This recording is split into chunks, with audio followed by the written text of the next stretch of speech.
اللہ تعالیٰ نے ہم پر یہ فضل فرمایا ہے کہ ہمیں اللہ نے عظمتوں والے محبوب عطا فرمائے۔ نبی پاک صلی اللہ تعالیٰ علیہ وسلم کا علم بھی بڑا عظیم ہے، حضور کے معجزات بھی بڑے عظیم ہیں، کمالات بھی بڑے عظیم ہیں، فضائل، شمائل، خصائل۔ حضور کو اللہ تعالیٰ نے جس زاویے، جس سمت سے عطا فرمایا ہے تو عظیم ہی بنایا ہے، لیکن قرآن مجید میں ارشاد فرمایا کہ وَإِنَّكَ لَعَلَىٰ خُلُقٍ عَظِيمٍ، محبوب بے شک آپ کے اخلاق بھی بڑے ہی عظیم ہیں، آپ عظیم خلق پر ہیں، عظیم اخلاق کے مالک ہیں۔ ایک ہوتی ہے خلق، ایک ہوتا ہے خلق۔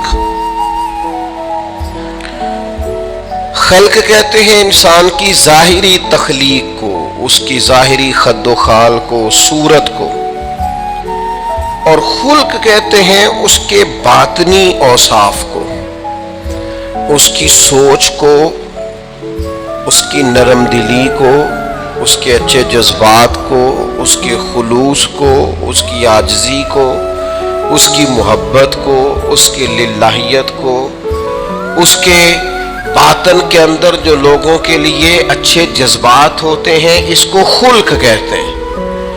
اللہ تعالیٰ نے حضور کو جو خلق عطا فرمائے وہ بڑے ہی عظیم عطا فرمائے۔ نبی پاک علیہ الصلوۃ والسلام کے اخلاق کے اندر جو کمالات تھے وہ ذرا انفرادی تھے۔ ہمارا آج جو سب سے بڑا مسئلہ ہے وہ نہ اقتصادی ہے نہ معاشرتی ہے، ہمارا سب سے بڑا مسئلہ اخلاقی مسئلہ ہے۔ قومیں، ملتیں، قبیلے جب اخلاق چھوڑ جاتے ہیں اور جب وزاداری چھوڑ جاتے ہیں اور جب عظمت کردار چھوڑ جاتے ہیں تو وہ خود بخود بیک ہونے لگتے ہیں، وہ پیچھے ہٹنے لگتے ہیں۔ بہت سارے لوگ بام عروج پر ہوتے ہیں، آگے نکلتے ہیں، لیکن اپنی اخلاقی کمزوریوں کی وجہ سے وہ پستیوں کی طرف سفر شروع کر دیتے ہیں۔ انسان کے لیے سب سے زیادہ ضروری یہ ہوتا ہے کہ وہ اخلاقی مضبوطی اپنی طبیعت میں پیدا کرے۔ بہت سارے دوست لوگوں سے پیار کرتے ہیں لیکن بعد میں جب وہ ان کا اخلاقی رویہ دیکھتے ہیں تو خود بخود پیچھے ہٹ جاتے ہیں۔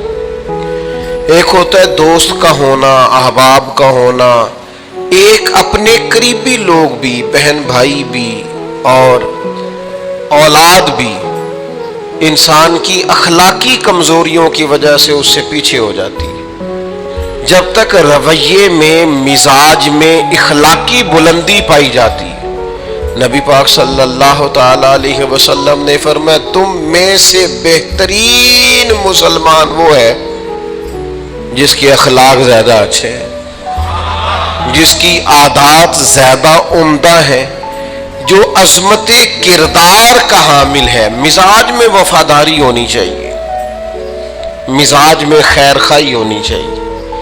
انسان بعض لوگوں کے لفظوں میں عاجزی ہوتی ہے، ویسے وہ عاجز نہیں ہوتے، ملتے بھی جھک کے ہیں، لیکن ویسے عاجز وہ کہتے ہیں میں نے شیشے میں اتار لیا ہے، میں تیز آدمی ہوں، دیکھا میں نے اس کو بھی قائل کر لیا ہے۔ وہ لفظوں کے لحاظ سے، جھکاؤ کے لحاظ سے عاجز ہوتے ہیں، فی نفس سے ہی عاجز نہیں ہوتے۔ کچھ لوگ جملے کے لحاظ سے، اٹھنے بیٹھنے کے لحاظ سے، آؤ بھگت کے لحاظ سے خدمت گزار ہوتے ہیں، ویسے وہ خدمت گزار نہیں ہوتے۔ کچھ لوگ ایسے ہوتے ہیں جو اچھے جملے ترتیب دے کے کسی کو قائل تو کر لیتے ہیں، اس کو اپنی ہمدردی کا اظہار تو دلاتے ہیں، اشک شوئی تو کرتے ہیں، تسلی تشفی تو دیتے ہیں، ویسے خیر خواہ نہیں ہوتے۔ ویسے وہ بڑی اچھی دھیمی باتیں کر کے کہیں گے کہ یار کوئی مسئلہ نہیں، تو پریشان نہ ہو، تو ٹینشن نہ لے، میں تیرے ساتھ ہوں، پر نہیں نہ ساتھ ہوتے یار۔ زندگی میں وہ عجیب لمحہ تھا، وہ میرے ساتھ تھا پر میں تنہا تھا، ساتھ ہی تھا بندہ پر میں لوگوں کے ہجوم میں بھی اکیلا ہی تھا۔ اپنے اخلاقی رویے میں، خلق میں، مزاج میں یعنی ڈھل جائے طبیعت انسان کی، اس کے رویے عمدہ ہو جائے اور یہ کام کشید نہ کرنا پڑے اسے. ہمارے علماء نے لکھا ہے خلق کا معنی یہ ہے کہ اچھے کام کرنے میں تکلیف نہ اٹھانی پڑے. خلق کا معنی یہ ہے کہ اچھے کام خود بخود بندے سے ہونے شروع ہو جائے، وہ خود بخود اچھے کاموں کی طرف اس کی طبیعت مائل ہو جائے، توجہ ہو جائے، اس کا مزاج بن جائے. یہ کب ہوتا ہے، کس وقت ممکن ہوتا ہے؟ جب آپ ہر وقت کی اخلاقی بلندی حاصل کرتے ہیں.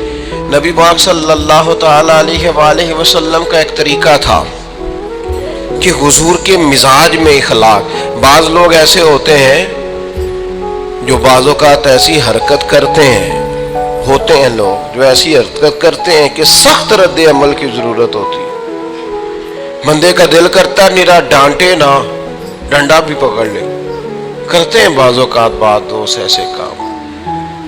اور پھر ایک اور بڑا خطرناک رویہ ہوتا ہے. آپ کو پتہ ہے اسلام نے سب سے زیادہ ناپسند کسے کیا؟ غیبت کو.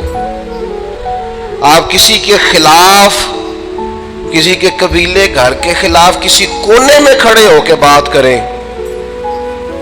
پہنچانے والے پہنچا دیتے ہیں. جو مزے لے کے سنتا ہے وہ مزے لے کے پہنچاتا بھی ہے. یہ پکی بات ہے. جس نے آپ کو ٹائم دیا نا سننے کا، وہ باز نہیں آئے گا، وہ پہنچائے گا بھی. آپ کی اخلاقی کمزوری نظر آ جائے گی، واضح ہو جائے گی. آپ سامنے والے اچھا کچھ لوگ وفادار ہوتے ہیں، انہیں پتہ چل جاتا ہے بندہ ٹھیک نہیں، لیکن پھر بھی وہ قبول کریں تو اس کا مطلب ہے وہ بندہ اعلیٰ ظرف ہے جس نے رکھا ہوا ہے. تو یہ سمجھتے میں چلاک ہوں، میں اپنی تیزی کے ساتھ گزارا کر رہا ہوں. وہ اعلیٰ ظرف ہے جس نے اتنا کچھ پتا ہونے کے باوجود بھی تیرے لیے کوئی لفظ، وہ بندہ با اخلاق ہے، با مروت ہے، وفادار ہے، وفادار ہے. تو میرے عزیز، نبی پاک علیہ الصلوۃ والسلام نے ان اخلاق کی طرف ہماری توجہ دلائی ہے جن میں لوگ بچتے نہیں کہ یہ کام میں نے نہیں کرنا، مجھے کیا لگے، میرا کیا لینا دینا. مثلاً ایک تاجر تھا حضور کے زمانہ نور میں، وہ پھلوں کی تجارت کرتا تھا، مشکات شریف میں موجود ہے. کسی وجہ سے اسے نقصان ہو گیا. تو انسان جب تجارتیں کرتا ہے، زندگی گزارتا ہے، تو جہاں اسے نفع ملتے ہیں وہاں کہیں کہیں اسے خسارے بھی ملتے ہیں. تو الگ بات ہے کہ ہم صرف نفعوں کے قائل ہوتے ہیں، خساروں کے قائل ہی نہیں ہوتے. وہ تاجر تھے، پھلوں کے تاجر تھے، بڑی اچھی تجارت کرتے تھے، کسی وجہ سے نقصان ہو گیا. اب وہ حضور کی بارگاہ میں آئے. ہمارے ہاں یہ ہوتا ہے کہ لوگ کہتے ہیں میرا کیا لینا دینا، بلکہ اگر کوئی بندہ اس طرح کا مسئلہ حل بھی کرا رہا ہو تو کہنے حضرت صاحب تو آڈا نہیں ہے کام. اس تاجر نے اس بارگاہ میں آ کے کہا جہاں جو آ جاتا ہے ہمیشہ بامراد ہی جایا کرتا ہے. یا رسول اللہ صلی اللہ تعالی علیہ وسلم میں پریشان ہو گیا ہوں. اور پہلے جب آدمی مالدار ہوتا ہے تو دائیں بائیں رش بھی ہوتا ہے، اور جب اس طرح کے حالات ہو جائیں تو وہ جو بڑے قریبی ہوتے ہیں وہ بھی کئی دفعہ ساتھ چھوڑ جاتے ہیں. ساری عمر ہی آٹا گد ہے تے لکھاں کیتے پیڑے، اب وقت آیا ہی تے محمد بخشا کوئی نہیں ہو بیٹھا نیڑے. لوگ نکل جاتے ہیں، کمزور پڑ گیا بندہ بیچارہ. حضور کی بارگاہ میں عرض گزار ہوا یا رسول اللہ تکلیف میں ہوں. تاجر تھا، پھلوں کی تجارت کرتا تھا اور مشکات میں موجود. نبی پاک علیہ السلام نے دعا بھی فرمائی، کرم نوازی فرمائی، رحمت بھی فرمائی، عطائیں بھی فرمائی. لیکن حضور نے نا صحابہ سے فرمایا سارے مل کے اپنے بھائی کی مدد کرو. تھوڑے پیسے کسی نے دیے، تھوڑے کسی نے دیے، تھوڑے کسی نے دیے، مل کے. اور ایسے لوگوں سے جو لوگ بڑے اس کام کے لیے ہر وقت ذہنی طور پر تیار رہتے تھے، ان لوگوں سے کہا اس کے ساتھ چلو. لیکن اس کا قرضہ ابھی بھی جتنا چڑھ گیا تھا اتنے پیسے جمع نہیں ہوئے تھے. اللہ کرے میں آپ کو سمجھاؤں، یہ بھی اخلاقی بلندی والا کام ہے کہ کسی شخص کی کمزوری میں اسے اٹھانا، گرتے ہوئے کو سنبھالنا، پھسلنے والے کو سہارا دینا، بکھرنے والے کو بکھرنے سے بچا لینا، ٹوٹنے والے کو ٹوٹنے سے بچا لینا، پریشان ہو جانے والے کو سمیٹ لینا. اللہ کے پیارے رسول صلی اللہ تعالی علیہ وسلم نے فرمایا اپنے بھائی کی مدد کرو. لوگوں نے مدد کی لیکن اس حد تک اس کے پاس پیسے نہ ہوئے جتنا اس کا قرضہ تھا. اب حضور نے ان لوگوں کو بلایا جن کے اس نے پیسے دینے تھے اور پیسے دینے والوں سے کہا کہ اس کے پاس اتنے ہیں اتنے لے لو اور چلو تم بھی کچھ نیکی کرو, کچھ لے لو کچھ چھوڑ دو. یہ کون کرا رہا ہے؟ رحمت للعالمین نبی. اور ہمارا جب کوئی بندہ اس طرح الجھ جاتا ہے پھر تو وہ ساڑھا لگتا ہی کچھ نہیں نا. اتنے دنوں تک نہ رشتہ داری ہوتی ہے نہ دوستی ہوتی ہے نہ تعلق. وہ تیری آنکھ ہو یا سنگ ملامت کی چبھن, کون پہنچا ہے میرے درد کی گہرائی تک. دور شہرت میں تو یاروں نے کیا یاد بہت, پر ساتھ آیا نہ کوئی کوچے رسوائی تک. جب حالات خراب ہوتے ہیں تو سب سے پہلا کام یہ ہوتا ہے میرا تعلق کوئی نہیں, اور جب ٹھیک ہوتے ہیں تو پھر بڑی لمبی رشتہ داری نکلتی ہے. ہو کہتے ہیں وہ بڑی دور کے میرے قریبی تعلقات ہیں, بڑا دور کا رشتہ ہے میرا, بڑا قریبی لین دین ہے. تو بڑی عمدگی سے لوگ بڑی دور شہرت میں تو یاروں نے کیا یاد بہت, پر ساتھ آیا نہ کوئی کوچہ رسوائی تک. جو عرض کرنے جا رہا ہوں اس پر آپ نے زیادہ غور کرنی ہے کہ اگر کوئی آدمی گر رہا ہو تو گرتی دیوار کو دھکا نہیں دینا, اسے سنبھالنا ہے. اس شخص کو وہ یار حالات ہو جاتے ہیں اوپر نیچے, انسان کمزور پڑ جاتے ہیں. راہ چلتے چلتے کئی دفعہ گاڑی کا صرف پیٹرول ہی ختم نہیں ہوتا, جو مفت میں پانی ملتا ہے کئی جگہوں پہ وہ بھی ختم ہو جاتا ہے, اور قریب قریب اس کی بھی کوئی شناخت نہیں ہوتی. کئی دفعہ صرف اور صرف پیٹرول کا مسئلہ نہیں ہوتا, وہ جو 20 روپے میں ہوا ٹائر میں بھری جاتی ہے کئی جگہوں پہ وہ بھی نہیں ملتی. تو تسلی کے لیے اخلاقی رویہ یہ ہونا چاہیے کہ اگر کوئی بندہ کہیں کمزور پڑ رہا ہے گر رہا ہے تو اس کی اس کمزوری پر اسے تھاما جائے, اس کی حوصلہ افزائی کی جائے, تسلی دی جائے. لیکن ہمارا یہ ماحول نہیں ہوتا. میں اکثر کہتا ہوں دوستوں سے کہ جو آدمی اپنے گھر کی تیسری منزل شروع کرتا ہے نا, تیسرا لینٹر ڈالتا ہے, اسے سارے جا کے انہیں بھائی آپ کو کام ہوا تو دسی بھائی انہیں کیوں دسنا ہے, مالدار آدمی ہے تیسرا لینٹر ڈال رہا ہے. لیکن وہ بیچارہ غریب آدمی جو بالے ڈال رہا ہے اور لکڑی کی چھت ڈال رہا ہے, وہ اگر کسی سے جا کے کہتا ہے نا تھوڑی امداد کرا دے میرا کام رک گیا, تو کہتے ہیں آپ نے پہلے بتانا تھا. اب تو نہیں نا, مطلب وہ تو بڑی پرانی بات تھی, وہ تو میں نے بانٹ دیا, رمضان میں بڑا کر دیا, فلانی جگہ بڑا. یہ لہجہ درست, یہ اخلاقی رویہ نہیں. درد دل اور چیز کا نام ہے, خیر خائی اور چیز کا نام ہے. وہ کسی نے کہا تھا کہ پلا کر گرانا تو سب کو آتا ہے, مزہ تو تب ہے کہ گرتوں کو تھام لے ساکی. کوئی گر رہا ہو اس کا بازو پکڑنا, اس میں مزہ ہے, اس میں لطافت ہے, اس میں حسن ہے. اور ایک دوسرا اخلاقی رویہ جس کی بہت زیادہ ضرورت ہے, جو ہمارے زیادہ ساتھ ہوتے ہیں نا, غلطیاں بھی انہوں نے کرنی ہوتی ہیں. جو آپ کے ساتھ نہیں انہیں آپ کو معاف بھی نہیں کرنا پڑتا. معاف کسے کرنا پڑتا ہے؟ جو اپنے, معاف کسے کرنا پڑتا ہے؟ اپنے خادم کو. اگر آپ آفیسر ہیں تو اپنے ملازم کو. معاف کسے کرنا پڑتا ہے؟ اپنے بہن بھائیوں کو, رشتہ داروں کو, اہل خانہ کو. معاف کسے کرنا پڑتا ہے؟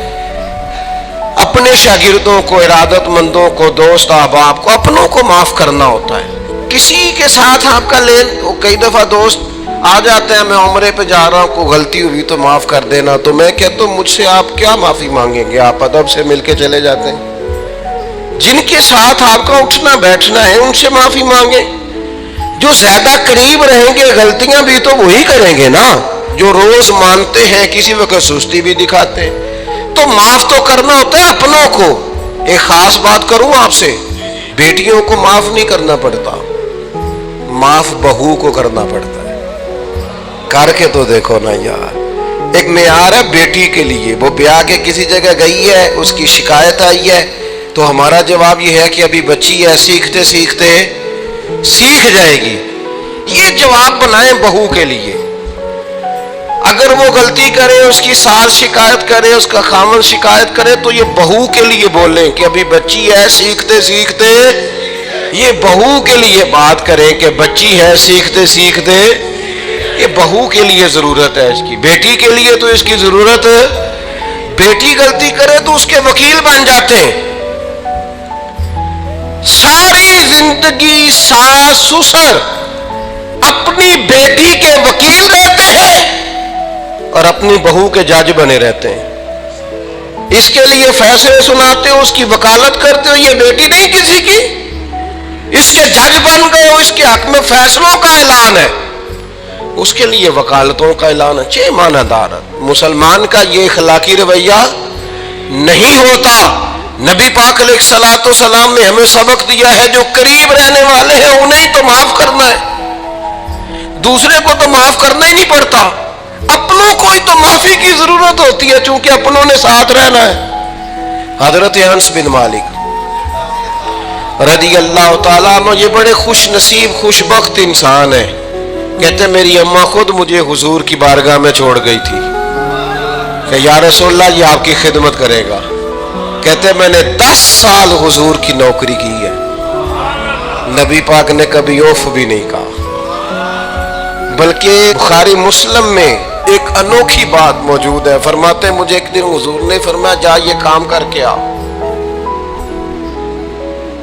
کہتے میرے دل میں یہی تھا کہ فوراً جاؤں گا. اسی طرح لفظ موجود ہے، میرے دل میں تھا جاؤں گا، کر کے آؤں گا. حضور نے فرمایا کر کے آ. دل میں پکا ارادہ تھا جاؤں گا، لیکن اپنی زبان سے میں نے کہا حضور میں نے کوئی نہیں جانا. یہ کیوں بات کی؟ یہ ذرا لاڈ کے ساتھ کی، یہ ذرا ناز کے ساتھ کی، یہ ذرا نا محبت کے ساتھ کی. یہ ذرا حضور جو پیار کرتے تھے نا، اس پیار کو سامنے حضور میں نے نہیں جانا. تو کہتے ہیں حضور تھپکی دے کے یہ غلام سے بات ہو رہی. حضور فرمانے لگے چل نہ تجھے کہا ہے نہ جا کر کے آ. کہتے میں چلا گیا، اسی ارادے سے گیا تھا جاؤں گا، لیکن رستے میں جب میں گیا تو بچے کھیل رہے تھے، میں نے بھی کھیلنا شروع کر دی. کھیل رہا ہوں دیر ہو گئی. حضور نے بھیجا تھا کسی کام. اب جب زیادہ دیر ہوئی تو کریم گھر سے نکلے، اور جب حضور نے مجھے دور سے دیکھا اور مجھے کریم کے آنے کا پتہ چلا تو اب میں ڈرا. اب میرا انداز بڑا جدا گانا ہو گیا، چونکہ حضور نے بھیجا تھا. یہ تو خادم کی بات ہے نا. سچی گل دسیا جی اپنا منڈا بھی کدے نہ جائے تھے. تینوں میں کلیا سی تو گیا کیوں نہیں؟ ناراض نہیں ہونا آپ نے، لیکن چلو بچہ ہے، کسی وقت دیر سویر بھی ہو ہی جاتی ہے، کیوں اتنی سختی کرتے ہیں؟ حضرت انس بن مالک کہتے ہیں جب حضور کو آتے دیکھا تو میں پوری طرح ڈر گیا، لیکن قریب محبوب جب میرے قریب آئے اور مجھے ڈرا ہوا دیکھا نا، تو پھر رحمت للعالمین محبوب کی رحمت کا بادل چھایا. اور جب حضور مجھے دیکھ کے ہنسے نا، بس وہ ہنس گئے اور میرا کام بن گیا. بس کریم تھوڑی دیر ہوئی، ایک آیا کالیاں زلفاں والا، ایویں 2 کڑیاں میرے من میں رکیا تے کر گیا نور اجالا. بات بن گئی، بات طبیعت ٹھنڈی ہو گئی. تو حضور فرمانے لگے میں نے کہا تھا جاؤ، گئے نہیں. اب جب حضور مسکرا گئے تو بات ہی ختم ہو گئی. یا رسول اللہ صلی اللہ علیہ وسلم جانے لگا ہوں. تو حضور نے پھر شروع سے بات شروع کر دی. حضور جانے لگا ہوں. فرمایا جا دوڑ کے آ، پھر جو کہا تھا وہ کر کے آ. لیکن وہ بیچ میں جو دیر ہوئی تھی، وہ جو لیٹ ہوئی تھی، اور جو میں کہہ کے آیا تھا میں نے نہیں جانا، حضور نے اس بات پر مجھ سے کوئی سختی نہیں کی. میرے عزیز، اپنوں نے تو غلطی کرنی ہے، معاف کس کو کرنا ہے؟ اپنوں کو. لیکن ہم نے باہر ساری دنیا کو معاف کر دیا ہے، اپنوں کو ہم معاف کرنے کو تیار نہیں. اپنوں کو معاف کرنا ہے، اپنوں سے درگزر. اور پھر آپ اگر کوئی دینی تعارف رکھتے ہیں، آپ نمازی ہیں، آپ حاجی صاحب ہیں، آپ بزرگ ہیں، آپ شیخ ہیں، تو پھر تو آپ کے اخلاق میں اور زیادہ وسعت ہونی چاہیے. جیسے جیسے بندے کی عمریں بڑھتے جائیں نا ویسے ویسے اسے میٹھا ہونا چاہیے، کڑوا نہیں ہونا چاہیے۔ جیسے جیسے اس کی تسبیح بڑھتی جائے ویسے ویسے اس کا لہجہ بھی وسیع ہونا چاہیے۔ اس کے مزاج کے اندر دینی اگر آپ تعارف رکھتے ہیں تو پھر تو آپ کو، میں آپ سے عرض کروں، میں کئی دفعہ دوستوں سے شکوہ کرتا ہوں، میں کہتا ہوں یار ہم تو جو کہنا چاہتے ہیں وہ بھی نہیں کہہ سکتے،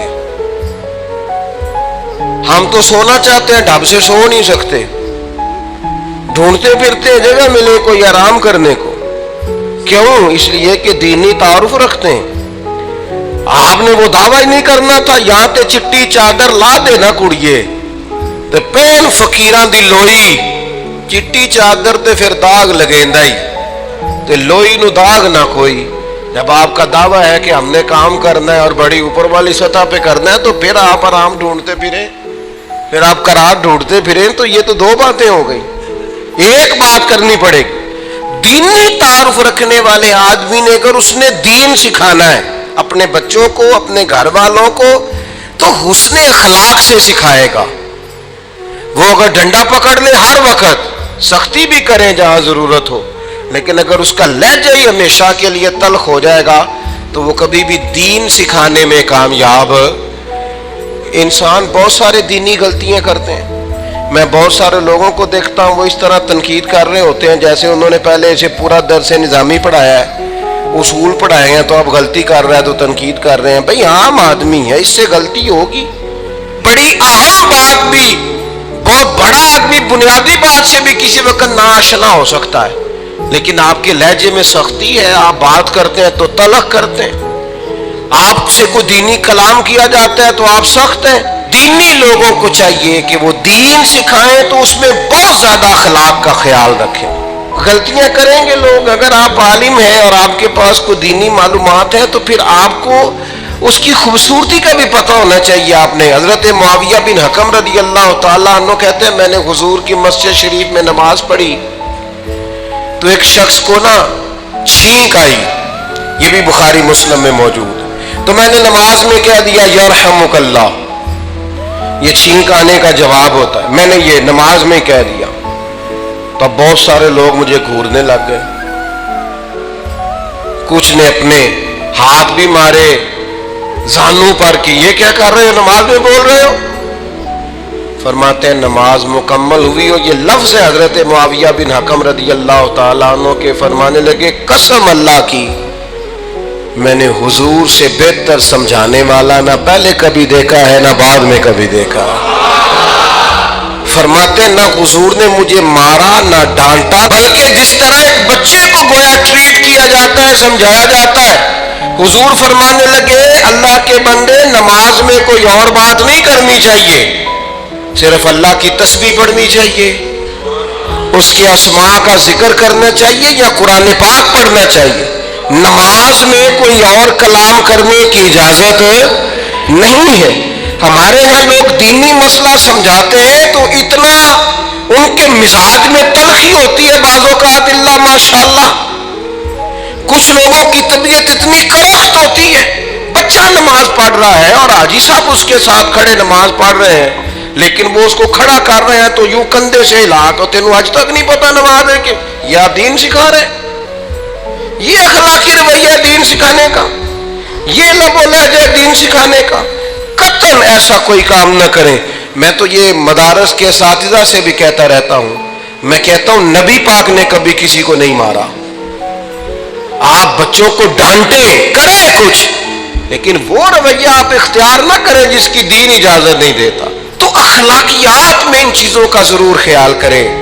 ایک روایت اور عرض کر دوں آپ کو،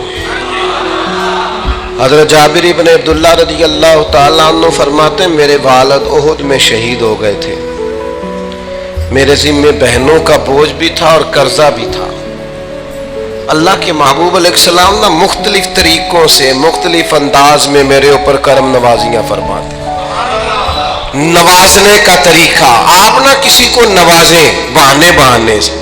میں نے بعض بزرگوں کو دیکھا ہے کسی بچے کو ادارے میں خانقاہ میں کمزور دیکھتے، وہ سریلا بھی نہیں ہو سکتا، چل پتر نہ سنا، اور نہ سنا رہا ہے تو اسے نذرانہ دے رہے ہیں، چل بیٹے تلاوت سکھ سنا، چل تقریر سنا، کسی بھی طریقے سے اس کو تسلی ہو رہی، اور اس طرح کا رویہ نہ اپنایا جائے کہ وہ مانگنے والا بن جائے۔ یہ اخلاقی بلندی ہوتی ہے آپ کی، کہ آپ کسی شخص کو بہانوں سے نوازیں، اس طرح کا ماحول نہ بنائیں کہ آپ اسے کہیں کہ چونکہ تو کمزور ہے، غریب ہے، فقیر ہے، لہذا تجھے دے رہا ہوں۔ حضرت جابر ابن عبداللہ فرماتے ہیں، اور یہ بھی آپ کو مسلم شریف میں ملے گا، فرماتے ہیں کہ جنگ میں حضور کے ساتھ تھا، میرا اونٹ بڑا کمزور ہو گیا، بیمار ہو گیا، چل نہیں رہا تھا۔ حضور میرے قریب آئے اور پیچھے آ کے فرمانے لگے اسے بھگاتا کیوں نہیں؟ میں نے کہا حضور بیمار ہے، کیسے بھگاؤں؟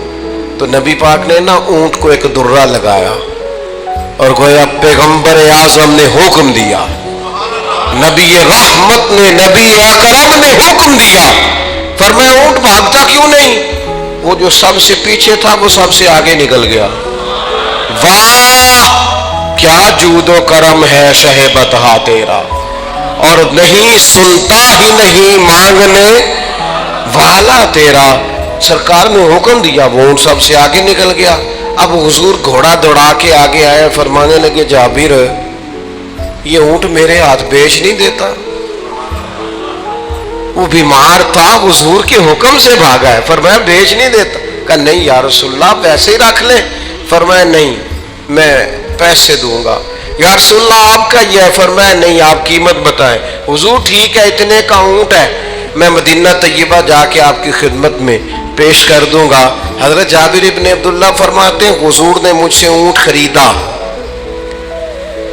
مدینہ طیبہ پہنچ کر نبی پاک صلی اللہ تعالی علیہ وسلم نے سیدنا بلال حبشی سے فرمایا جابر کو اونٹ کی قیمت بھی دے دو اور کچھ پیسے زیادہ بھی دے دو۔ فرماتے ہیں مجھے اونٹ کی قیمت بھی مل گئی، کچھ پیسے زیادہ بھی مل گئے، اور جب میں حضور کی بارگاہ میں حاضر ہوا اونٹ پیش کر کے اور قیمت لے کے جانے لگا تو حضور فرمانے لگے جابر جانا نہیں، قیمت بھی تیری ہے اونٹ بھی تیرا ہے۔ نبی پاک نے وہ اونٹ بھی تحفے میں مجھے واپس دے دیا۔